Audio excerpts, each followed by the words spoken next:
Good morning, नमस्कार, आदाब, सत श्री अकाल दोस्तों। यह है आपका अपना प्रिय डॉक्टर आदि कश्यप, मुंबई शम मानुस, आपके लिए लेकर आया आपका मनपसंद प्रोग्राम पॉजिटिव कर्मा। आज एपिसोड नंबर 2015 यानी कि 2015। शीर्षक है आखिरी मोड़। शुरुआत करता हूं इस कहानी की कुछ इस प्रकार। एक छोटा सा पहाड़ी गांव था जहां सड़कें कम थी लेकिन उम्मीदें बहुत थी। वहीं रहता था एक युवक जिसका नाम था राघव।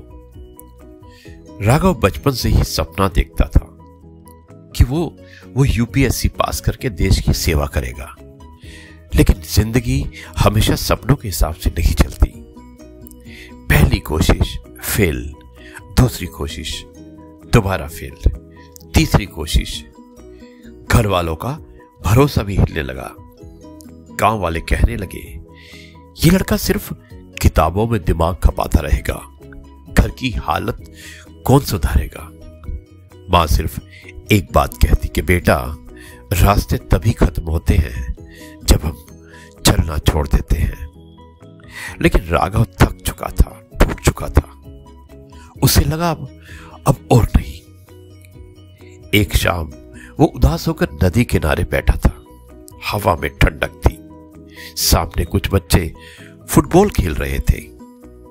छोटा सा लड़का गेंद को बार बार गोल करने की कोशिश करता, लेकिन गेंद गोल पोस्ट से बाहर जाती और बाहर जाकर गिर जाती। एक आदमी उसे देख रहा था। उसने डांट कर कहा, कितनी बार कोशिश करेगा, अरे छोड़ दे। लड़के ने पलट कर देखा। खेल तब खत्म होता है जब मैं हार मान लूं। ये कोशिश तो अभी चल रही है। यह सुनकर राघव की आंखें भी भर आई। उसे अचानक अपनी मां की आवाज याद आई, रास्ते तभी खत्म होते हैं जब हम चलना छोड़ देते हैं।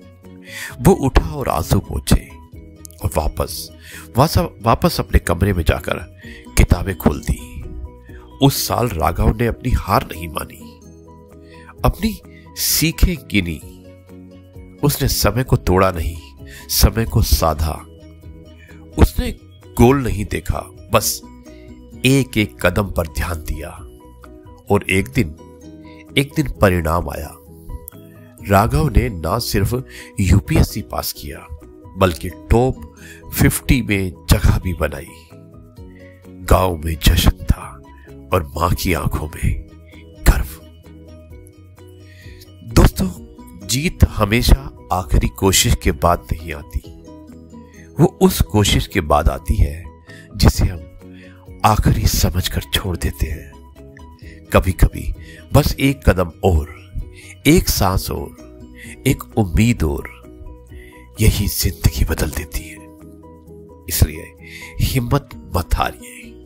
यही मैसेज था आज की कहानी का, जिसका शीर्षक था आखिरी मोड़। अब मैं इस कार्यक्रम को यहीं पर समाप्त करता हूं और कल आपसे एक बार फिर से मुलाकात करूंगा कुछ नई बातों के साथ। तब तक के लिए आपसे कहता हूं जय गुरु जी, शुक्राना गुरु जी।